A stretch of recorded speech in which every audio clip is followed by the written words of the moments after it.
Hello, folks. Welcome back to World War II TV. And today's show is part unit history, part investigation into a 1943 event concerning servicemen from a segregated US Seabee battalion, and finally, part of a kind of a wider initiative by my guest to shed light on some rather lesser known stories. Frank is always bringing these stories that are sort of in the second lane, not the first lane. It's people like Frank that make sure we know about things like pigeons and the other people he's written about, articles, journal articles, things like that. So I'm going to bring him in now. Good afternoon, Frank Blazich. How are you today? Good afternoon, Woody. Thank you for having me back. And good evening, ladies and gentlemen, for those out there in our different time zones, including yourself, Woody. As always, it's fun to be here on World War II TV, and I very much appreciate having an audience to share some of the lesser known stories, or as I'll say, the periphery of the Second World War, that are always fun to come across and go, tell me more. This is very much a work in progress. So quick disclaimer, there is no book yet. There is an article coming out for those subscribers to the Journal of Military History. There will be an article in next month's journal about the sister battalion, parent battalion of the 80th Naval Construction Battalion, which is the 34th Naval Construction Battalion. And so that'll give, again, a little more taste about this story, the same circumstances of that battalion affecting the 80th. I'll also note in advance, I apologize for the lack of brilliant photographs, as Woody and I were joking. If only, Frank, you'd used AI, then you could generate some really creative pictures. Yeah, I've refrained, and I've stuck in many cases to the documents, meaning if you're really, really bored, you can pause this later and go back and read them. Or just send me a message and I will bombard you with documentary evidence. And just before we go on, Frank, it's just that it's interesting that, but not surprising, that it is certain types of units for which there is less photographic record, there is less document. Well, the documentation exists, but people say, well, everything's been written about with regards World War II. Well, there is a lot of kind of repetition of the same things because of ease of access. And someone like yourself who's working in the museum and archivist world, people can be a little bit lazy. They go to the kind of the first box of archives and the first available array of documentation and photos. And in fact, there's often a second and a third level, but they may not have been digitalized yet. They haven't been sorted out yet. So I can say this, they just haven't been saved. A lot of this research, folks, is straight from the U.S. Navy Seabee Museum in Port Hueneme, California. If you don't know where Port Hueneme is, it's between Santa Barbara and Los Angeles. To many Seabees, it's also known as Port Who Needs Me. But Port Hueneme, pretty much all the Seabee archives are there. Yes, there's some at College Park. There's a tiny bit from the Bureau of Yards and Docks here in Washington at the National Archives, but the vast majority of this story is out in Port Hueneme, and those archives weren't fully accessible for a long time. I first learned of this story when I was the historian at the museum in 2014, and I always said, I'm going to come back to this one day. I'm going to come back to this one day, but the archives had not been fully declassified, but now they are.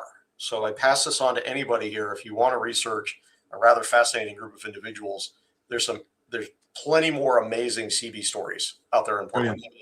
Unfortunately, there are not a lot of photos of the 80th Naval Construction Battalion. A lot of what we'll see here is actually taken out of their cruise book, think like yearbook for the unit. Hence the resolution is kind of wah. But enough rambling. Let's get on. On we go. On with the show. So on Monday, October 25th, 1943, 9 black men visited the offices of the National Association for the Advancement of Colored People, or NAACP, in New York City. And they had all recently been discharged from the 80th Naval Construction Battalion, or 80th NCB, to make this simpler.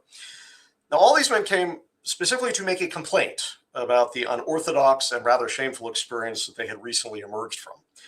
Their statement on the racial discrimination that they and their wider unit had experienced throughout the year would play a significant role in shifting the United States Navy's personnel policies on black service members, and it would, in a way, arguably, hasten the end of racial segregation in the naval service. This battalion, along with its older sibling, the 34th, mentioned previously, bore very high hopes within the upper echelons of the Bureau of Yards and Docks, or BUDOCS, for success. But there was this incident in September 1943 within the 80th that would eventually reveal the failings of both BUDOCS and the Navy's racial personnel policies. And the revelations of these failures would coincide with other racial incidents within the broader Navy and collectively usher forth policy changes before the end of the war.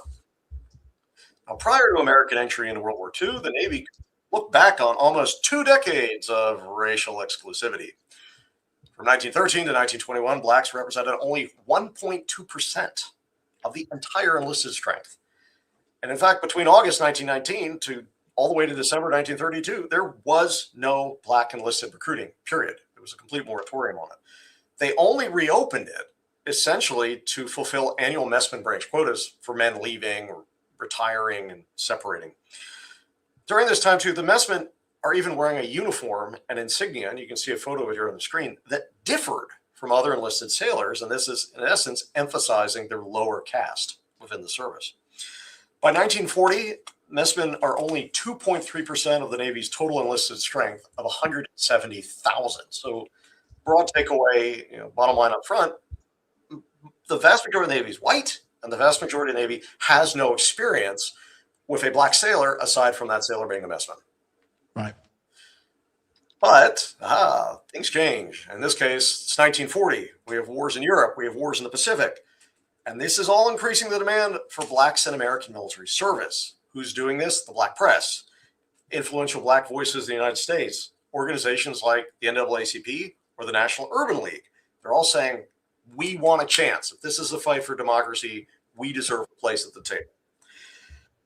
Following all of this, in 1941, Secretary of the Navy Frank Knox is going to establish a committee in July to investigate if the naval service enlisted personnel adequately represent the nation. Hint, they don't. The majority report from this will conclude that, well, yes, we don't have many black men in the service, but if we enlist them for anything other than mess attendants, we'll have disruptive and undermining conditions, dogs and cats marrying, mass hysteria. We can't do it. But the one-man minority report argued that, quote, a man's right to fight for his country is probably more fundamental than his right to vote. And this report suggested, look, why don't we bring a small number of black personnel to the Navy essentially as an experiment? Let's see how they conduct themselves, how they perform. If it works well, we'll bring more in. President Roosevelt sees both reports, takes the majority report, chucks it, and endorses the minority report. And he turns to Rear Admiral Randall Jacobs, who's the Bureau of Navigation's chief, or BUNAV, and he says, invent something for black enlisted to do beyond merely the messman's branch. Secretary Knox goes, yes, Mr. President, and he asks the Navy's General Board to provide a plan for placing 5,000 blacks in non-messman billets. While this plan is coming about, there's also a new organization standing up in the Navy. On 28 December 41, Rear Admiral Ben Morrell, which you can see here, the King Bee himself, he's chief of BUDOX, he will write to BUNAV, and he says, look, we need military construction forces of uniformed personnel under direct military command for advanced base construction in combat zones. And they need to be organized in self-sufficient battalions. Why do we need the Seabees? Sea Wake Island.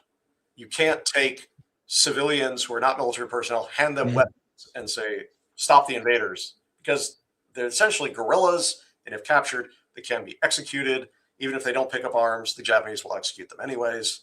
But that's another conversation for another episode of World War II TV, which we probably already have, actually, I think, if memory serves. And we're going to have a two-front war. We're going to have one. And BUDOX says, look, we need a lot of people really, really fast. We got to find talented people. We're not going to have time to necessarily train men on how do you be a master carpenter, how do you be a plumber, how do you be an electrician, how do you be a welder, how do you be a steam fitter. So we said we're going to recruit men from the industries in the United States and bring them into the Navy. And with this said, race doesn't really matter to Morrell in the broad scheme. He says, look, if you have a black man who's a skilled construction man, he's just as capable for our needs as a white man. And so on January 22nd, 1942, Morrell expresses this opinion that he says, look, I don't have an issue with bringing black men into the Seabees. That skills outweigh race. And the construction battalions then are also going to offer an avenue for skilled black workers to easily take their civilian talents and put them in the Navy and the war effort, in contrast to any type of unskilled labor or the demeaning work of mess attendants or stewards. So it's potentially a really good fit here and a good solution for a Navy issue. Now, the Navy's General Board did not consider the new construction battalions initially as a potential venue for Black enlistees. The General Board will inform Secretary Knox in February 42 that essentially we thought of nothing and we're all out of ideas. Blacks can only serve in the messman branch. And Roosevelt understandably goes, no, unsatisfactory. Guess again. The issue then is it's going to be a hot potato that will pass to the Chief of Naval Operations. Well, he's still Chief of Naval Operations, Admiral Harold Stark. Stark says, okay, why not the new construction battalions? Why not shore stations for general labor? Why not yard craft? And who will back him up but the incoming Chief of Naval Operations, Admiral Ernest King, who says, yes, Blacks can serve in construction battalions, shore stations for general labor, no problem. And thus on April 7th, as you can see the press release here, minus a little chunk there at the corner, sorry, the Navy Department announces that Black volunteers would be accepted for the general service in the reserve components of the Navy, Marine Corps, and Coast Guard. Surprise, to be utilized in naval district craft, shore establishments, Navy yards, and the Seabees.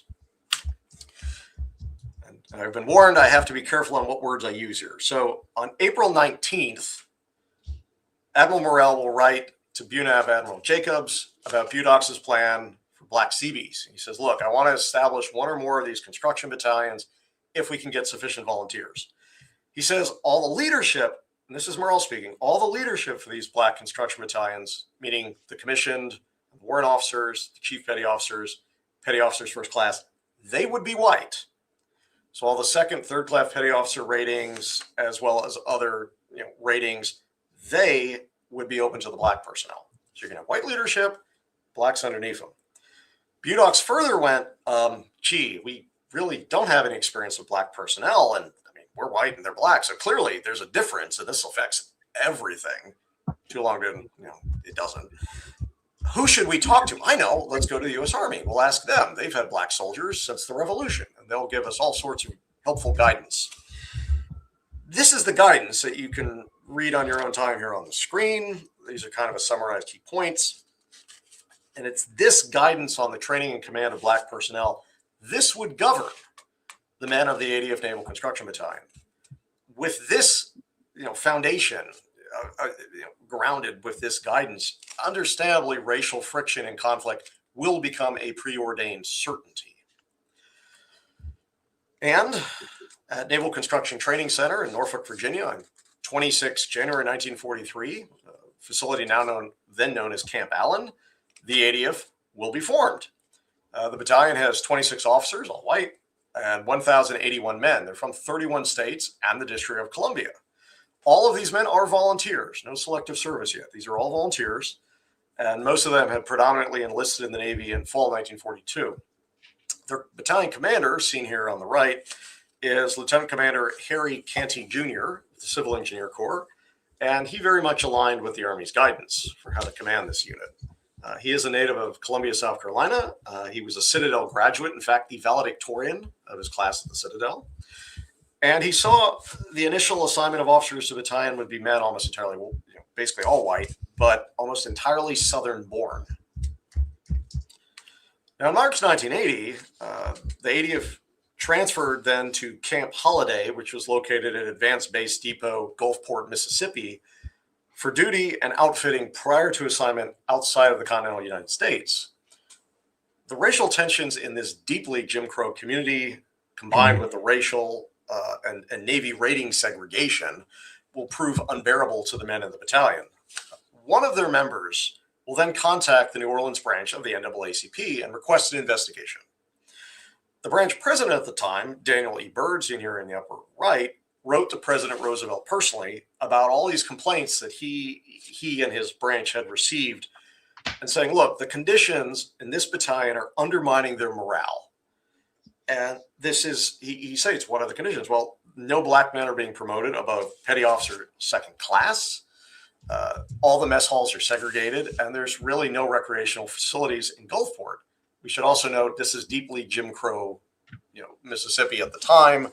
So even if the Black Seabees can get off base for liberty, they're limited to where they can go. Right? They're not allowed, they refuse service at many locations. Byrd will ask Roosevelt to order an immediate investigation of what's happening. But apparently, his letter to Roosevelt likely didn't make it to the president. Instead, it was routed to the Navy Department. Admiral Jacobs then wrote to Admiral Morrell on May 31st, 43, and says, act upon this, right? Can you look into it? Morrell then takes the letter from Byrd and he sends it straight to Commander Canty, requesting information in a formal reply. Probably see where this is going. And Canty goes, there's no problem here. This is great. We're doing wonderful. There's no problem. Promotions, complaints. No. We're not doing anything wrong. Furthermore, quote, for any change in rating for the Black Seabees, quote, to first class petty officer would present organizational difficulties. He assured Admiral Morrell, sir, we intend to do so when we reach the advanced base. And once we're out of the country, hint, hint, we'll promote some of these men. This all sounds great. Well done. Yeah, but there's a fly in the ointment. There is one chief petty officer who decides to put his words out there. There's always a tweet. There's always a post. There's always a comment. And in this case, we have a letter, and we know exactly who wrote it. On June 8th, 43, Chief Electrician's mate Leroy Griffin of Maz, Mississippi, wrote to Byrd himself, having read Byrd's letter, so clearly Canty shared it, to President Roosevelt. And Griffin considered the NAACP, quote, the most un-American organization in the world next to the Axis powers. That's pretty strong stuff there. And he ominously added, the time will come when we will either have to have about half of the outfit up for court-martial or start a racial war. And I don't care what time it starts if we have to get along this way. Byrd held his ground. Okay, then. Thank you for your letter, sir. He then wrote back to the Navy and Secretary Knox when he received a formal reply to his first letter from UDOX on July 7th, he says, what gives with the chief's letter here? Come on. I want a formal investigation by the NAACP. Stop playing games. Problem is, by the time all this correspondence passes back and forth, the battalion's already shipped out. In this case, they've shipped out from Gulfport bound for Trinidad. I got to interrupt here and say, when a unit goes overseas at this time and place, communication, all the mail is going to be censored. So the Seabees, whatever's happening overseas, can't ride home and say, we have segregation, we have horrible things, life is bad. They're not allowed to communicate what's happening. There's a degree of isolation at this point. On August 3rd, the battalion will arrive in Trinidad, and there the men of this battalion, their real focus is on the construction of a massive steel hangar, mooring circle, paved runways, a helium purification plant, and other aspects for Navy lighter-than-air blimp operations at nearby the Army's Edinburgh Field in San Fernando. ASW, Battle of the Atlantic, that's why we're doing this. Once the Seabees get to camp, the patterns of discrimination from Gulfport return. Liberty, which previously been offered once a week, permitted the Seabees visits only to the port of Spain, which is 35 miles from San Fernando. Even then, the men only have 5 hours to travel, visit, return to camp. Essentially, they have enough time to show up and go, wow, and then go back. So it's just, it's not feasible for the men to actually be able to escape the confines of camp. Their battalion ship store, if you have a picture of it here, although not as I describe it, featured a rail apparently, I'm guessing down the middle or something, that separated the customer line into two windows. One had a label reading Chief Petty Officers and First Class Men, and the other read Other Enlisted Men. It's not exactly white and colored, but the meaning was very clear when they're saying the only people that can be above Petty Officer Second Class are white personnel. It's not surprising that the Black Seabees promptly boycotted this store, and then actually were starting to go to other camps in the area that did not have segregation to visit their ship stores or little post exchanges to buy Coca-Cola or beer or whatever. Once the Black Seabees boycotted the store, the White Seabees did as well. So then it becomes a broader issue for the battalion. During this period, Officer Steward Thurgold Montgomery of Galveston, Texas, in fact, was the only Black Seabee in the battalion with a rank of Petty Officer First Class. And in his position, he was actually Canty's servant. And he had opportunities then to speak directly with his commanding officer. And Canty at one point asked Montgomery, what he thought was wrong with the men. Like, I don't get it. I'm treating them as I would treat my own boys back home. I don't understand what's going on here. And he said, I got an idea. Well, we can hold a captain's request mast, and men can then come to me and they can discuss any complaint or grievance. And, this will help really, air the dirty laundry, and maybe we'll find a solution so we can speed up the work, get this hangar built. And Montgomery hears him out and goes, okay, well, I'll bring men then from each company in the battalion, and they'll speak with Canty. They'll explain the troubles at hand. Canty replies that, quote, he'd be glad to talk to these men, and maybe we can gain a more harmonious relation, speed up the work we were assigned to do, because I'm at a loss. I don't know. I've tried nothing, and I'm out of ideas. And Canty assured him, quote, this will be an off-the-record conversation just between the officers and the men. Montgomery then approached various Seabees in the battalion, as far as I can tell, on September 26, 43. And in his words, he focused on finding, quote, the best educated enlisted men to meet at the commander's tent that afternoon. All the men who would join Montgomery are, incredibly accomplished. The most of them had either a college degree or some degree of college education. To put that into perspective, if with their college education, if they were white, they probably would have had a commission, or they would have been a petty officer first class, or maybe a chief. But because they happen to have the wrong color, as far as the Navy is concerned, they're not in that position. So at the requested hour on the 26th, 11 enlisted men will arrive at Canty's office, and oddly, they find themselves not just with Canty, but 8 other white officers, including the executive officer, the chaplain, the welfare officer, and all the company commanders. Canty opens this meeting by stating it'd be off the record. He wanted the men, quote, to tell us your grievances man to man. And at this meeting, we are all just men. The first topic was an issue of, what about liberty? Sir, we don't have enough time to go to San Fernando and back. This isn't really working. But then the conversation changed to one of race relations. The enlisted men first said, what about re-rating? We're overseas now. Maybe some of us can qualify petty officer first class. Canty said there was no rule against that. But, quote, if he allowed black Seabees to rise above second class, he'd have no choice but to post signs of white and colored. But if he kept the black personnel no greater than second class, he can use first class men and other enlisted personnel, because clearly that's less offensive, I suppose. Officers present then questioned the enlisted men and said, you're not here to talk about liberty or re-ratings. We know what you want to talk about. When asked about race relations in the camp overall, Lieutenant Henry Claire Bennett of Dallas, Texas, bluntly stated, quote, my folks had slaves before the Civil War, and use the word, will always be slaves to me. As long as I'm an officer over them, they're going to be slaves to me. That's one heck of a statement to make. In 1943. In 1943. Now, the meeting will conclude after 2 hours. Canty says, okay, I'll have the battalion chaplain form a committee on interracial affairs, and this will educate the races. He thanked the men for coming, and all the 11 black Seabees thought that, quote, the air had somewhat cleared. They left optimistic. They thought, maybe we have turned a corner. Maybe we can finally gel as a battalion and really move things forward. But the next day, the situation changed completely. While they were having chow around 11:30 in the morning, the 11 enlisted men received orders to return to Canty's office at noon. And who did they find there but Commander Leonard Miscall, seen here, who was head of the 11th Construction Regiment, which the 80th was under. Miscall said, what was this meeting about the other day? Who sponsored this? Whose idea was this? Well, all during this, Canty would not speak. He turned his back to the window and he took no responsibility for calling the men to the meeting. Miscall then basically, with the men at attention, rebuked them. Stop griping. Stop having petty complaints. Said, forming anything like an interracial committee, this is against Navy policy, much less taking part in any conference. You men have basically committed mutiny.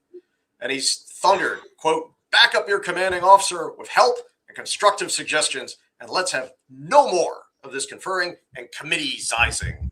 Committeeizing?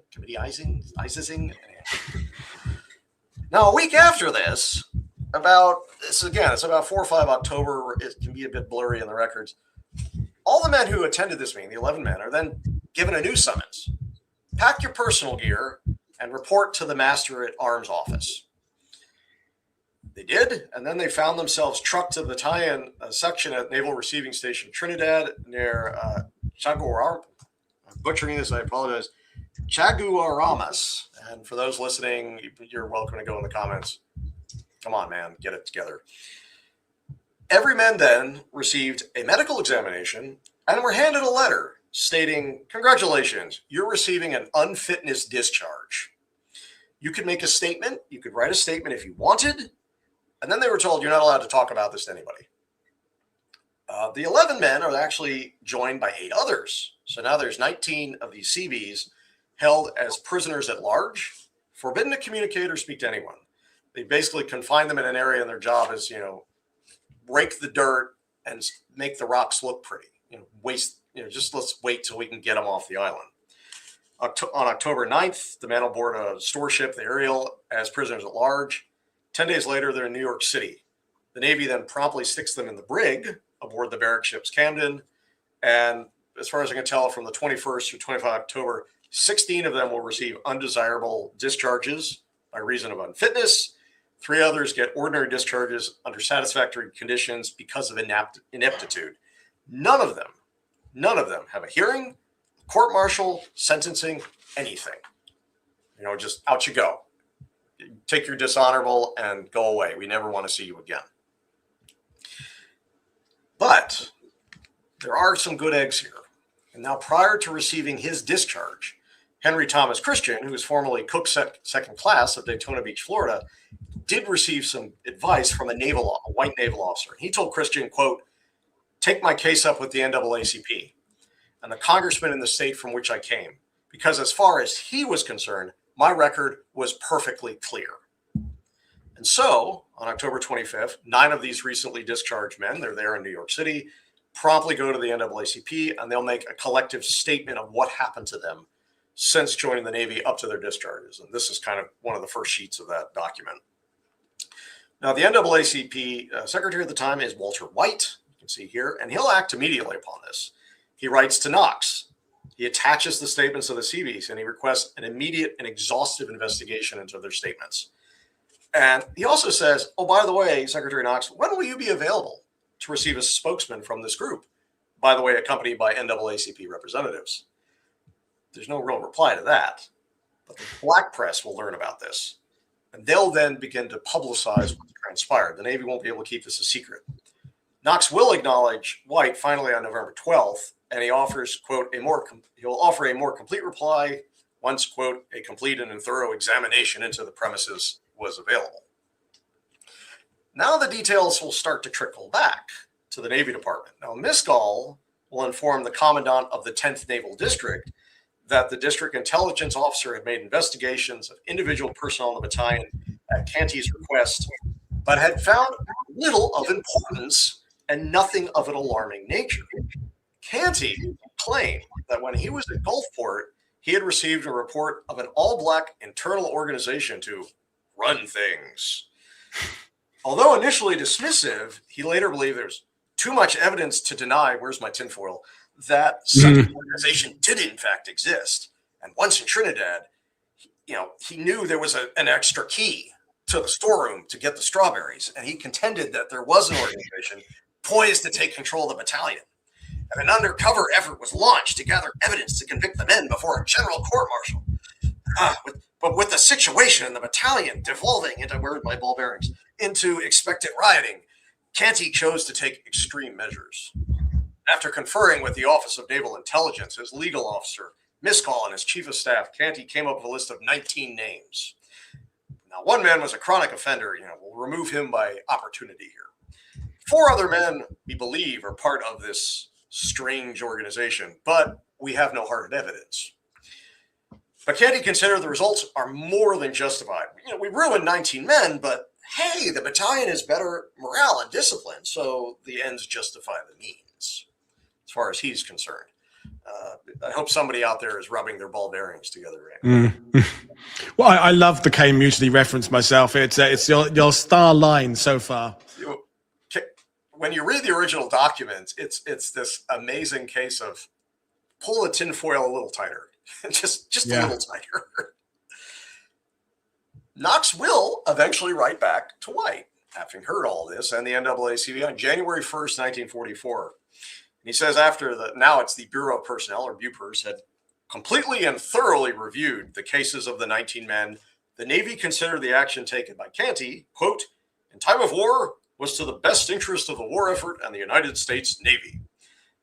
Knox said, okay, we'll change the status of the 3 men discharged with ordinary discharges for inaptitude to being granted under honorable conditions upon their request.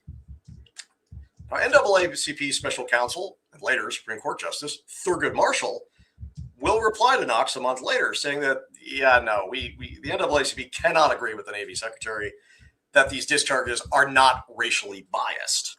Knox was adamant, though. He said, look, what Canty did was in the best interest of the war effort and the Navy.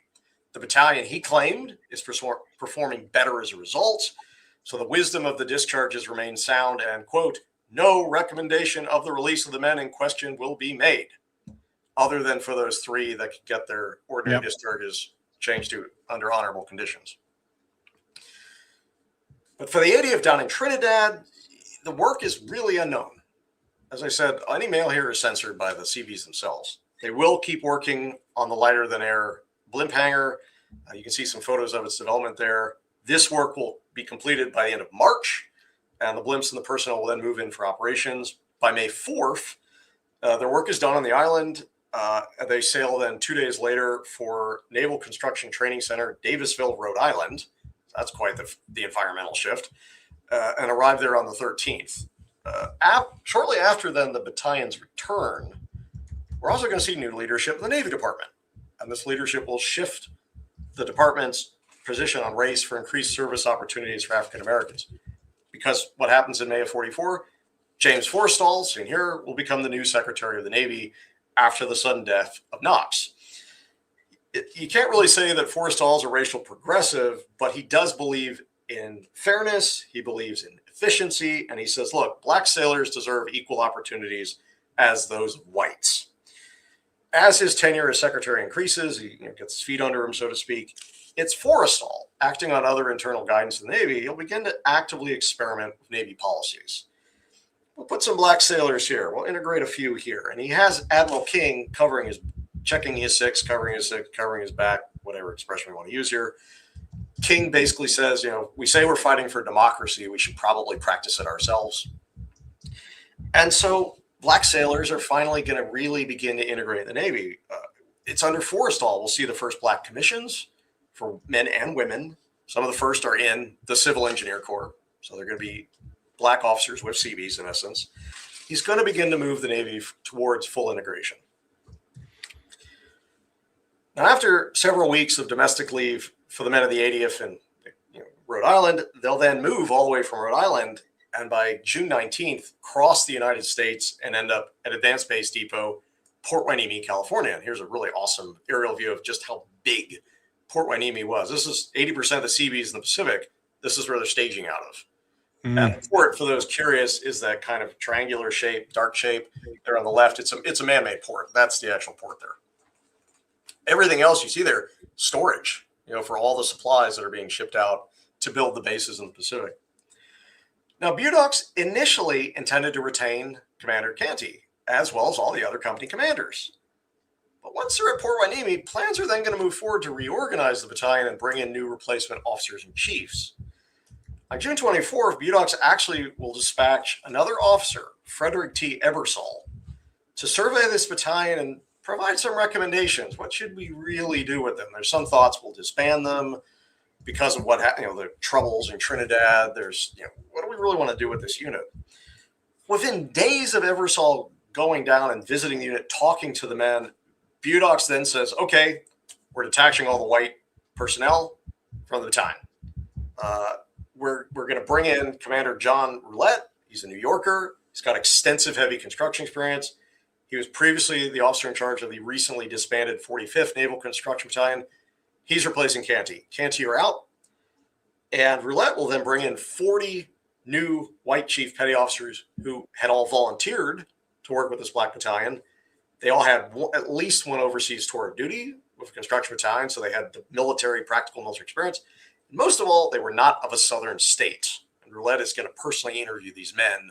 So it's clear here, while the Secretary of the Navy with the discharge incidents has not done anything, Budox recognizes, ruh-roh, this didn't work. We need to move things in a different direction. Perhaps it's coincidence, perhaps it's just happenstance, but the story of the 19 Seabees has not gone away. And it's going to return to the attention of Black Americans in 1944. The June 44 issue, so while a lot of focus, of course, Normandy, the issue of the Journal of Politics has an incredibly powerful essay by former shipkeeper third class Isaac Glenn McNatt of Elizabethtown, North Carolina, simply titled, "I Was a Seabee." You can see the first page of it here. And this essay will tell the entire story of his naval service, describing the racial discrimination that he and the members of his battalion had endured. Excerpts of this will essentially be serialized, and it's going to appear in Black newspapers nationwide in late June and July. It keeps the story for justice alive. It keeps the story alive. It's something the Navy can't bury or just say, well, we got a bigger war to fight. It's still out there in the press. But again, it's fascinating how the confluence of events happened. Days prior to this essay first appearing in print, the Servicemen's Readjustment Act of 1944, which we just know as the GI Bill of Rights, became law. And within that law, in Section 301, Public Law 346, there's language authorizing the Secretaries of War and Navy to establish review boards with the authority, except in cases of discharge or dismissal by sentence of general court-martial, to, quote, change, correct, or modify any discharge or dismissal, and to issue a new discharge in accord with the facts presented to the board. In late July, McNatt reaches out to the NAACP and says, there's this new legislation. Fun fact, who told him about it? Mayor Fiorello LaGuardia, of all people, is who he cites as informing him, McNatt, about this. And he says, we have this new law. Look what we can do. Within weeks of this, of McNatt's letter to NAACP, Walter Wright will reach out to the Navy's Board of Review, Discharges, and Dismissals, and they say, yes, we will hear the case of these Seabees. We will hear it. And over the next 4 months, Thurgood Marshall and the other members of the NAACP Legal Council focus on establishing a unified front to represent all 19 dismissed Seabees. But initially, the complication here is some of these other men have reached out to other organizations.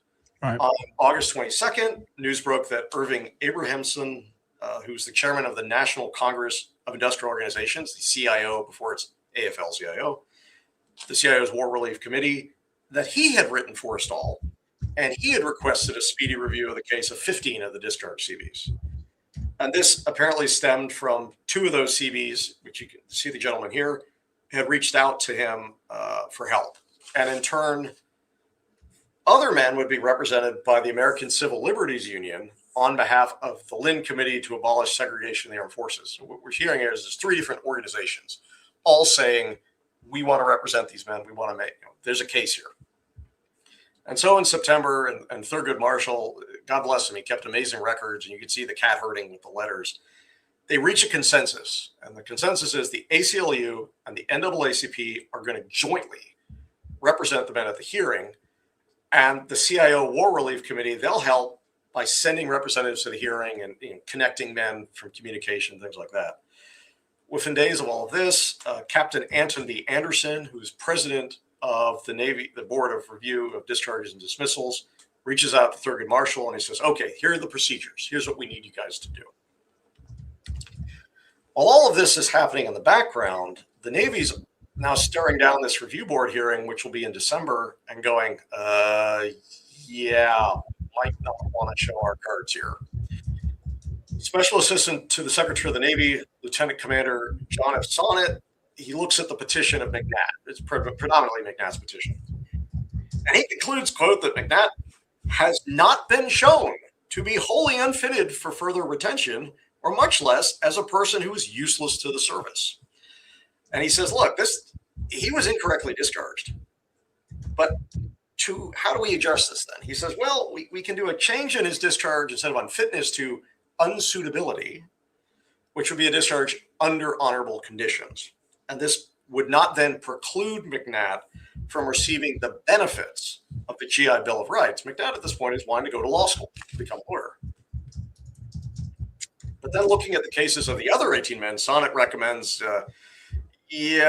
no change to the unfitness discharges of the men with previous offenses, captain's mast, any type of conduct where they've been told you were wrong, bad.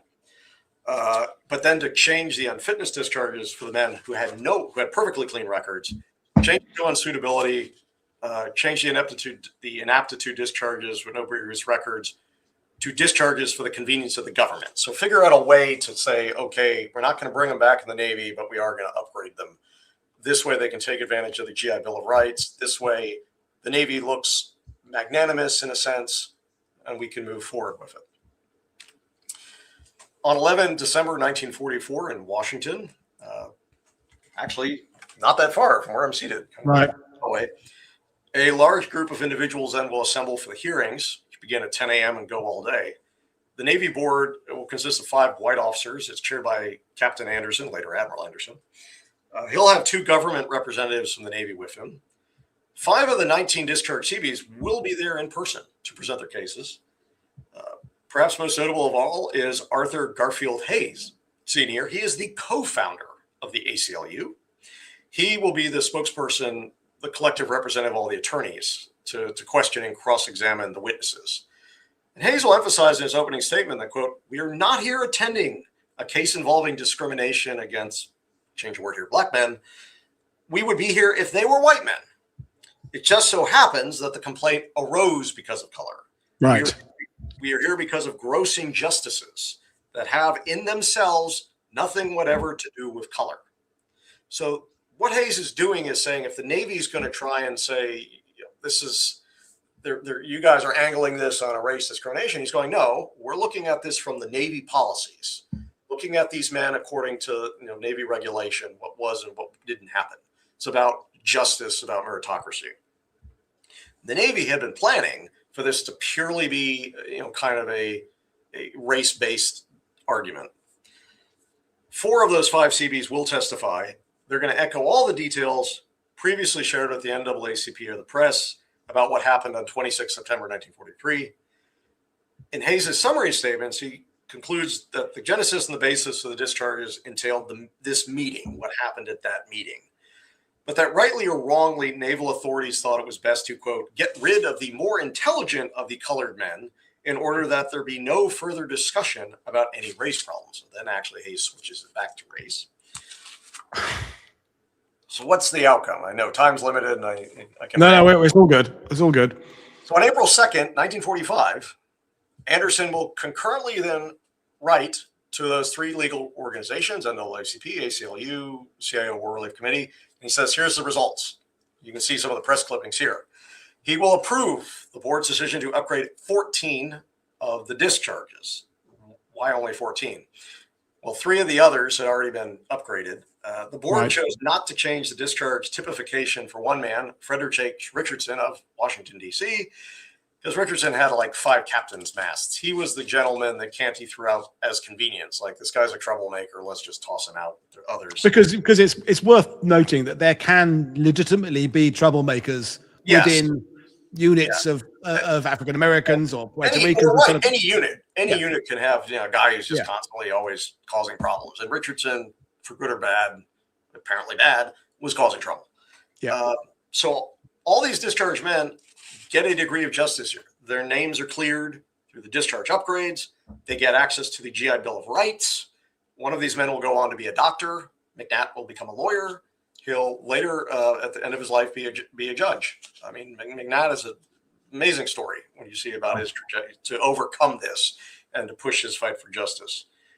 For the black press and this push for racial equality, these upgrades are another step towards integrating the Navy.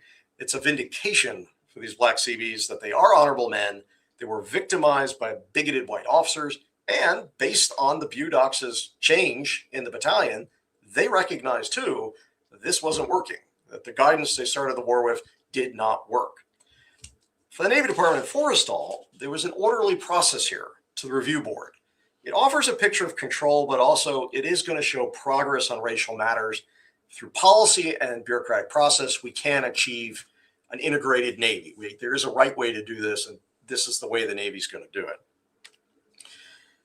For the 80th, the outcome of the hearings very much provided another element of vindication for the experience that so many of them had to endure, both those discharged and for those who witnessed or experienced the aftermath. In late November of 44, Ebersol came back and he took command of the battalion 5 months after he had first observed it. And he wrote to a friend, he is, quote, "enjoying my battalion duty very much. I could not have asked for a better assignment." On May 18th, 45, they depart Port Hueneme, and a month later, they're at Subic Bay. It was on in the Philippines. And there they're going to do an array of projects in and around Subic Bay before they were inactivated on 12 September. There was no racial conflict between all the white units in there. I mean, the Seabees can do. The men do their job. They're professionals, and they execute their mission without incident. Yeah. The real legacy here of the battalion and these other 19 Seabees initially dishonorably discharged who fought for justice, we can't measure it in the concrete poured or structures built or roads paved. The real legacy is, like, at least as I envision it, it's found in the Navy Department's policy changes to the administration of Black personnel, training and promoting, and as well as the commanding of Black personnel as uniformed members of the United States Navy, treating them with equal standing as that as any other member, white, Black, or otherwise.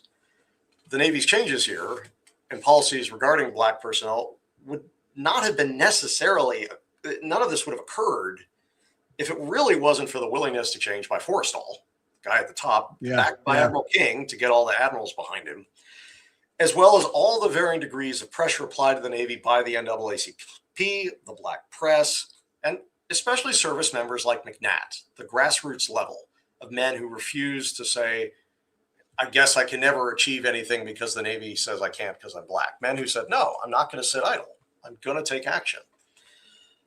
They would not go quietly in the night. And then collectively, because of all of this, the confluence of personalities and organizations brought about a degree of racial justice. Maybe not full justice, but a degree of it. But the ripples of that would later join with other events, and ultimately it will produce a fully integrated Navy moving into the Cold War. And that's my ramble. I'm happy now to stop on my end. You can kill the slides, and I'll try and answer any questions. I know an immediate one someone will ask is, "Wait a minute, Frank, there were 19 Seabees, 14 got an upgrade, one didn't, that's 15. There's 3 more. Where's the last guy?" And long story short, he had been literally missed in the grand scheme of things. And after the upgrades, he learned about this in the newspaper and wrote the NAACP, and the Navy said, "We don't need to rehear his case. Tell him to write us and we'll upgrade him." And they did. And they okay. It was just literally lost in the cracks, as happened with an organization as big as the US Navy. Yeah. But he got his upgrade. He did get his upgrade. So I've got there's some questions from viewers I'll put to you in a minute, but I'm trying to unpack lots of things here, because the case starts because of a lack of kind of integration. They're not able to progress. There's issues with what jobs they can do. But the middle part, the part that kind of Forrestal gets involved in a sense, the race element is not as a key part of that. It's more about kind of like unionization and the rights of worker. To the middle bit becomes about just how the system affects anybody who is at the bottom end of the system to progress and speak to someone higher up the system. And then towards the end again, it comes about race again, because so it sort of has 3 phases and the other parts of that are not discussed are the Port Chicago mutiny and the massive media storm. Because this was a conference paper for those listening, so actually, hence a book gives me a lot more space to add all the little things. While Thurgood Marshall is pulling together everything for this hearing in 44, hearings are being held for the Port Chicago 50, who will be convicted. Marshall's helping them too, and has witnessed all that. And I can definitely, the Black sailor community, they're networked. These guys are writing to each other. They know each other. In some cases, they're in the NAACP together, and they're reading the tea leaves. It's like, hey, be careful. We don't want to have what happened to us is what happened to them, but we can learn from that incident. And the Navy's, probably a bad pun here, getting a black eye in the media, and particularly with the Black community. Why does anyone want to join the Navy if this is how they're treating people? Now, under selective service, you don't have much say in that matter anymore, but you're not going to see a lot of support from Black America if they see the Navy treating their men and women, in this case, with the waves, treating them like this. Why do we want to support this organization?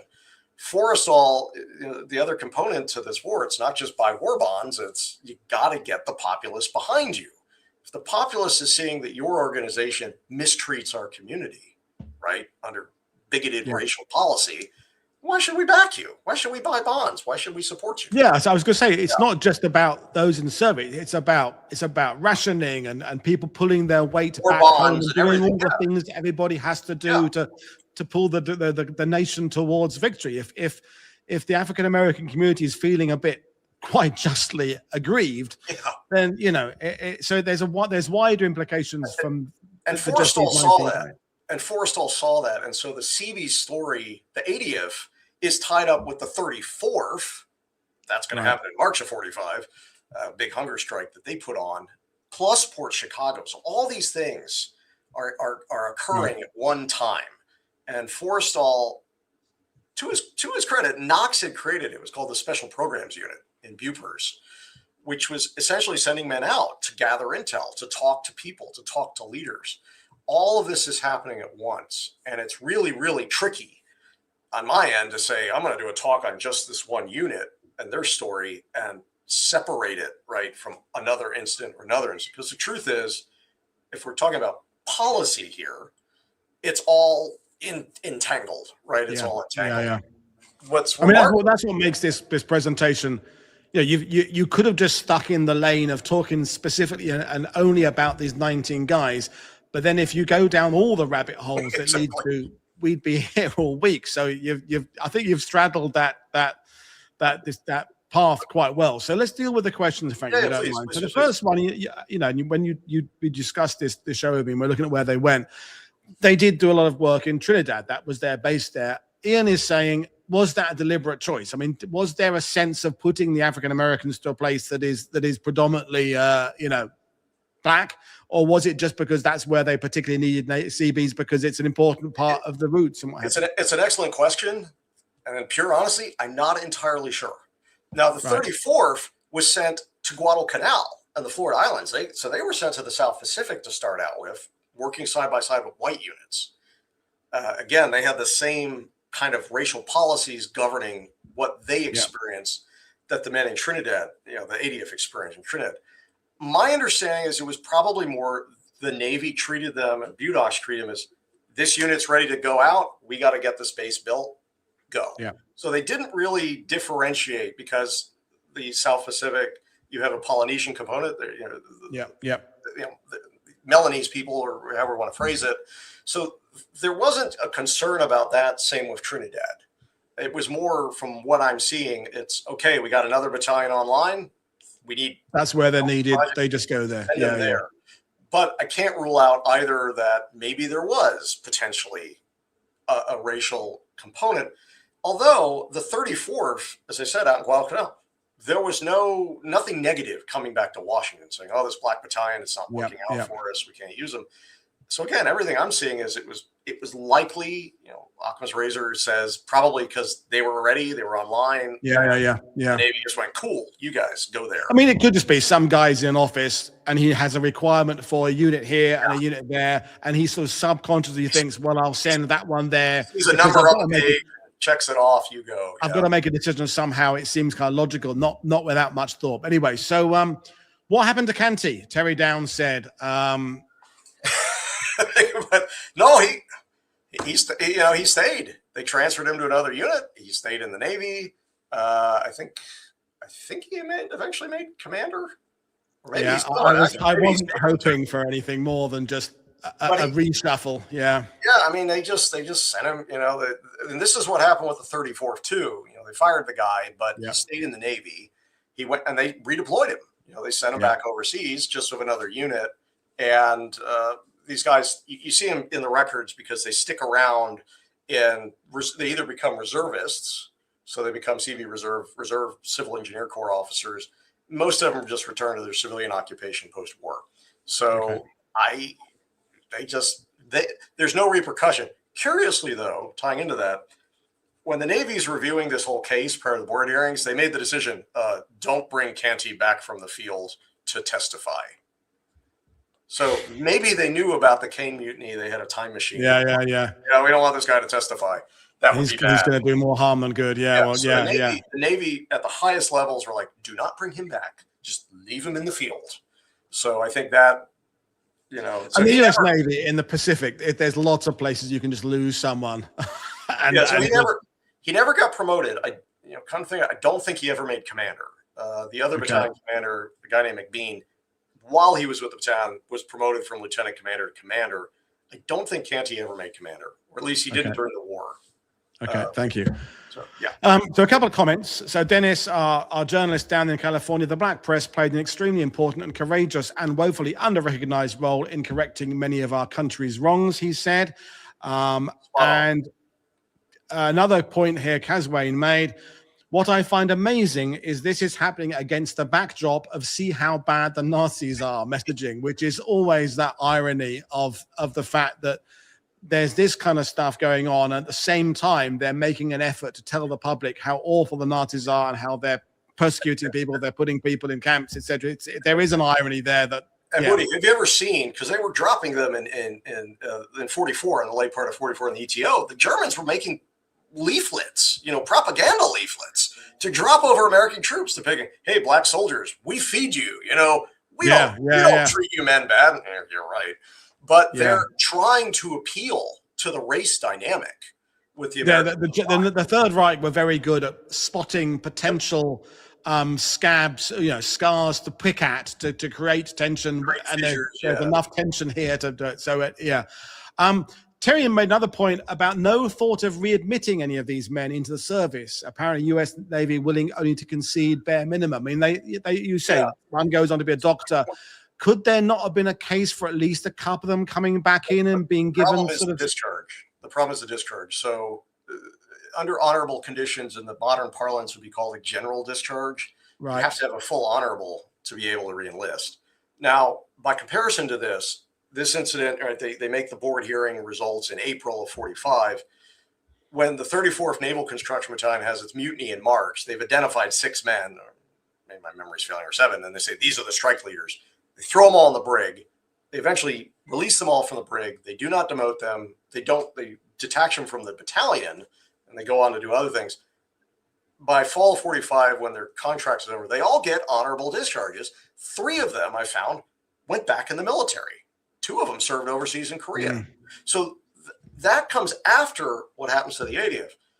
I would make the argument that these men, I can't make the case with the one, he's got all the captain's mass, but the other 18 men should just be given, posthumously honorable discharges, that they should be completely upgraded. They were not discharged for any fault of their own. And the Navy, even surviving record, can't really prove, it's all hearsay. And, Canty's, they're out to get me mindset, that they all should get honorable discharges. If anything, why haven't they? Because nobody knows about it, and nobody's putting the story together.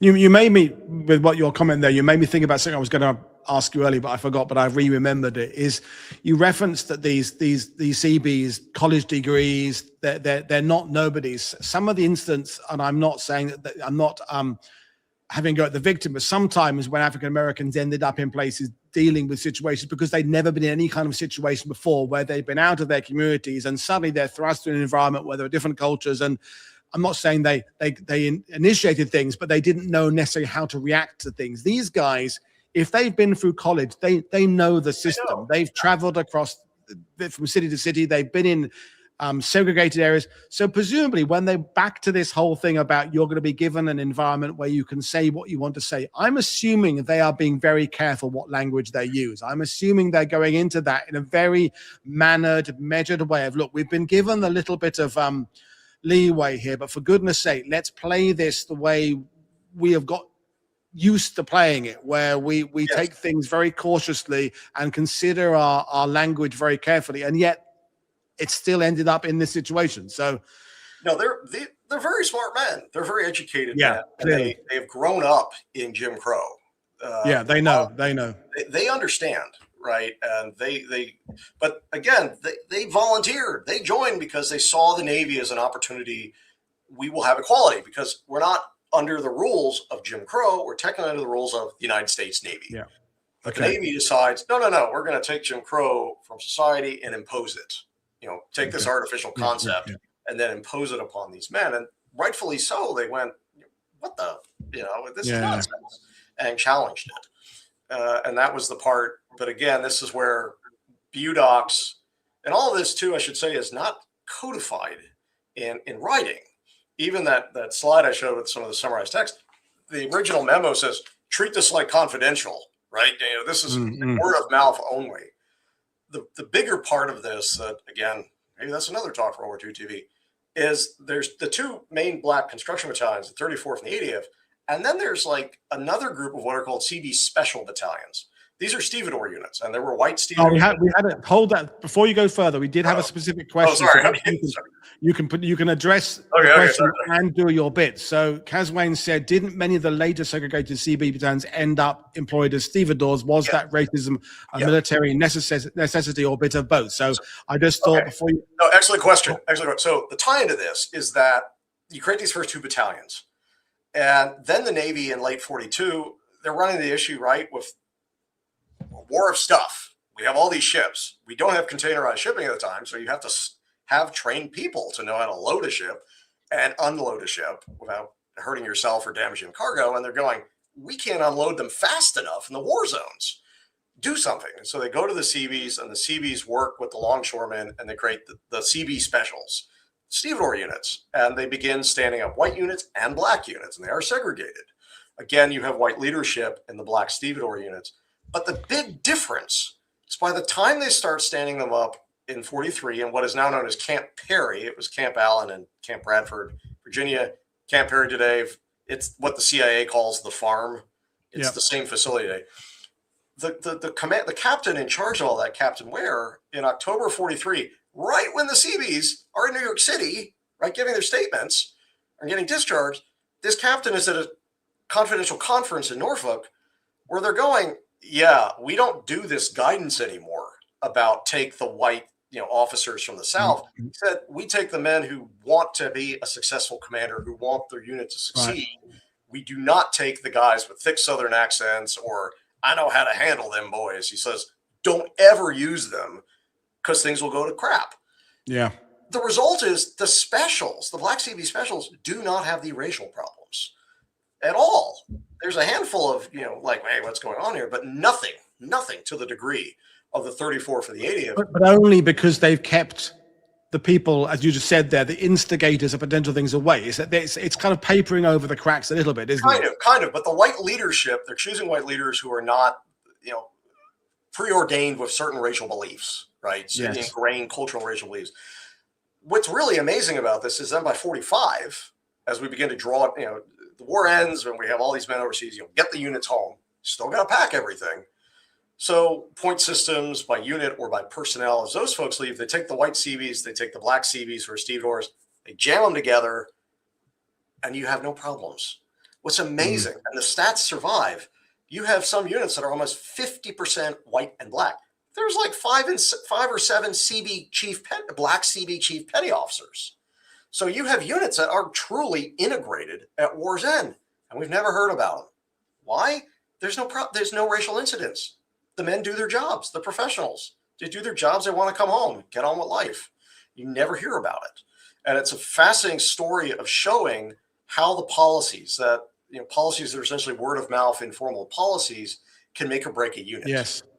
And that is from a bigger book story, right? That's really where you want to go. Yeah, I mean, you've made the point about the general changes in the rules and the laws and Harry Truman, but some initiatives had been happening just naturally because human beings, most of us, just get on with each other. Yeah. And so you can't, we've obviously got to talk about the incidents such as today that are the ones that are despicable, but at the same time, it is important to acknowledge that there were people who were moving things along because they're just not dickheads. And they want to get the war over and go home. guys just want to, let's just get this done and get home. Yeah. And so you absolutely see that mentality, and not everybody is a jerk or a twat or a racist. So a couple more quick questions, then we'll bring things. So Ian Carr is asking, you talked about the importance of the black press. At what point the white press must have eventually reported this? So the white press does talk about it. It's not as big. It's not as big, but it does show page 7 rather than page 1. Yeah. But it won't begin. Of course, the black press are going to put this, what they say, above the fold, and it'll be prominent. But then it begins to appear in the white press. And in fact, that one slide where I show the hearings, news about the hearings, that made the white press. Right. News about the upgrades made the white press. It's not front page. It's not above the fold, but it's not completely ignored either. It is going to be a known commodity. And the fact that the CIO War Relief Committee and the ACLU got involved, not necessarily groups immediately thought of as black like the NAACP, that definitely caught the attention of the Navy. And it was like, ruh-roh, we can't afford. Why the CIO? Because both men were union members. Said, we can't afford to lose the union, right? And they're saying, we don't care that they're white, if they're black or white. They're card-carrying union members. We're going to represent our people, because that's what the union does. And that definitely gets the attention of the Navy. And again, moves it from a purely black issue to a much broader issue of just Navy unfairness. And people can get behind a matter of this was just unfair. These men deserve a day in court. They deserve justice. That transcends the race issue, and certainly did from a press perspective. Okay, thank you. Just a very quick one about the Seabees generally. Jamie asked, did they get the same basic training? I'm assuming yes. That was segregated. Now it was segregated for black Seabees. Eventually, the Navy segregated all the black training in 42 and 43. Eventually, they'll drop that. But they do get training, and notably too, when the messmen and the stewards at the beginning of the war, there wasn't even a manual to train them. The Seabees get weapons training. And who trains the Seabees in handling small arms? Marines. So when you think of a period of Montford Point Marines and you have a segregated Marine Corps, you have black Seabees getting trained, as far as I can tell, by white Marine instructors. So again, another interesting dimension to all of this story. Okay. A couple of questions ago, Scott Grimwood asked, how did this case connect with the USS Mason and the Coast Guard accepting black officers in 1943? Because there are various things happening across. We talked about the 6888. We've talked about various things that it's not all going at the same speed. There are different kind of trains on different tracks moving at different speeds in terms of integration and quality. But is there a direct correlation between these? I haven't seen any. I haven't seen any reference to it in any of the documentation that I've looked at. And most of the CB story, it will show up in some of the historiography about African Americans in the military in World War II. You see kind of references. There was an incident, but you don't see that broader history of what really happened and why was one event different than another. And so part of the idea with the research is to put this together so we can put it in that much, another piece of the puzzle, right? We're going to flip another piece of the puzzle. To really try and put it together and make some sense of it as a total subject. But the question is a good one because it comes back to the idea of experimentation, right? Okay, we'll try a little case study here, case study here, case study here. It's what we knew all along. And when I did my show about Harry Truman with John McManus last year, and I kind of, as a Brit, I had not dismissed Truman, but FDR is the big figure, and I learned a lot about how significant he was in transitioning. We talk about Kennedy, 20 years later, people like that as being progressives, and perhaps Obama, but Truman was quite a bridge between eras, and perhaps deserving of more attention. But that's not the question I'm going to ask you. And the question comes from our mutual friend Susan Yu, who has been to see you there.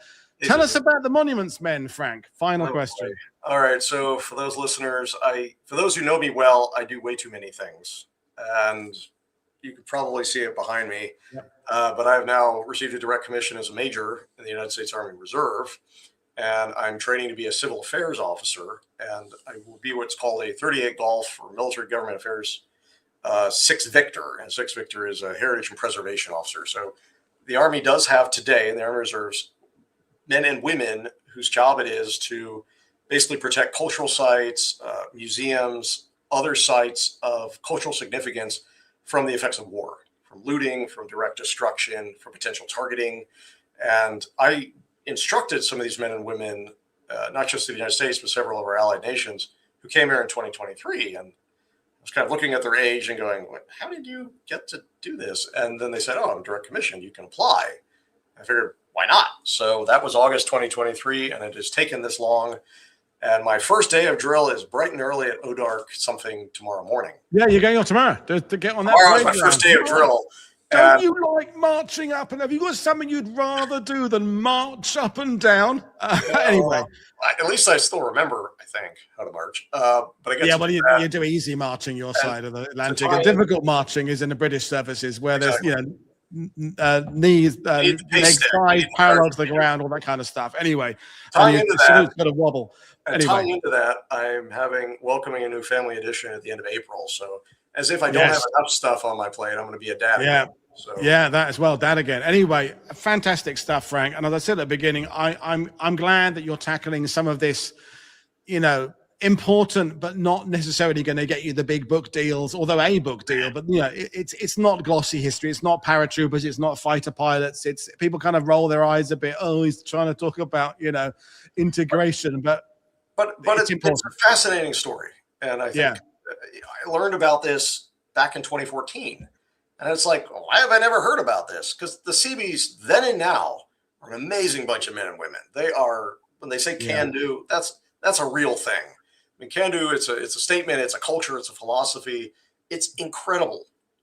And also, they'll rob you blind, not because they're malicious people. They'll go, ooh, I really like that drill. Ooh, look at that pile of lumber over there. I can make something from it. Seabees are fascinating, and it's a way to look at the issue of race.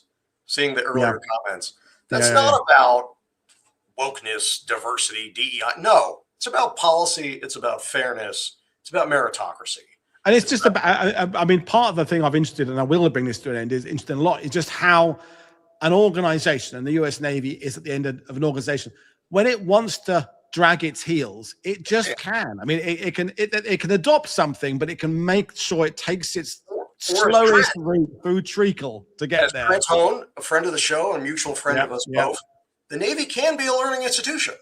Yeah. The Seabees story, what we're talking about here, demonstrates that when they want to learn, the learning isn't necessarily at the senior most level. It's sometimes the mid-level managers. This one captain in training going, don't do that anymore. Do this instead. Yeah, it normally needs that kind of that ambassador, that visionary who says. I mean, we did the show with Bud Bowie last night about the strategic bombing, and sometimes they're very, very quick to bring something new in, and sometimes they're very, very slow. But if there's someone there kind of banging on doors saying we need to do this, wheels can turn faster. And other times it's like, So for all the listeners, this is another way to view the conflict, right? World War II is so gigantic. There's lots of these stories, and I don't have time always to write the books, so I try to at least get the stories. Well, I mean, we again down a rabbit hole. It's that weird thing about, in some ways, an evil regime like the Third Reich runs more smoothly than an organization like the Allied Nations, because we are democracies, and democracies by definition are clunky, and things have to go to committees and subcommittees and go through a review and a process, and they have to be seen and approved by this group of people who then have to pass it to this group of people. And it's why the side that's on the side of right can take a long time to get there, because it has to go through this due process, which is so fundamentally important. And yet it takes time. That's just how it is. But anyway, we will leave it there, Frank. I can't wait to invite you back. We did talk about other presentations, so we will have you back at some point. Good luck with all your multiple careers and your hat juggling, literally and figuratively. And folks, we're back with Arthur Glaxon tomorrow, coming and talking about the second part of his defeat and attrition of the 12th SS in Normandy. And I'm still busy scheduling shows later in March, into April, into May, into June, and beyond. So as always, become a subscriber, consider becoming a patron, consider becoming a YouTube channel member, buy my guest books, read their blogs, read their journals, etc., etc., etc. So visit their museums, and I will see everybody tomorrow. Cheers, Frank. Cheers, viewers. Thanks. Bye.